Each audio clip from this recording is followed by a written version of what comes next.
Klausimas, kodėlgi mus šėtonas atakuoja?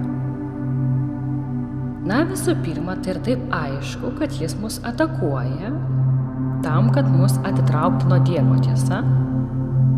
Bet yra antras dalykas. Kai Dievas sukūrė žemę, paukščius ir visus kitus gyvūnus ir žmogų, visų pirma, kas buvo žmogui duota. Žmogui buvo duota valdžia.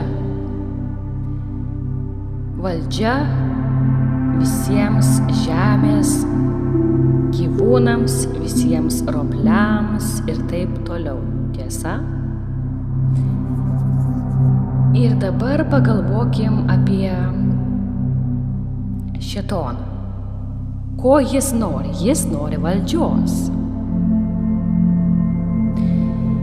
Ir kai jis buvo ištremtas į žemę, kas tuo metu turėjo valdžią? Mes, žmonės, turėjome valdžią, nes Dievas mums ją davė. Ir įsivaizduokite, kaip turėjo pavydėti šėtonas, žinodamas, kad mes turime valdžią.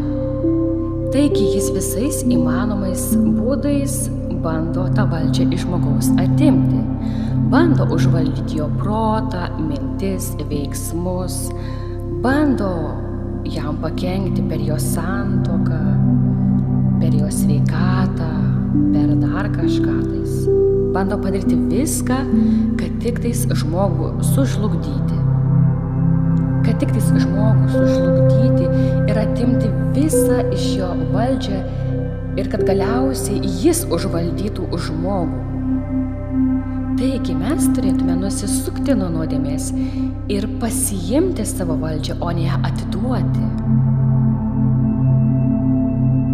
Taigi, kai mes pasiduodame pykčiui, kai mes pasiduodame puikybei, savęs išaukštinimui, bet kokiai kitai nuodėmei, mes atiduodame ją.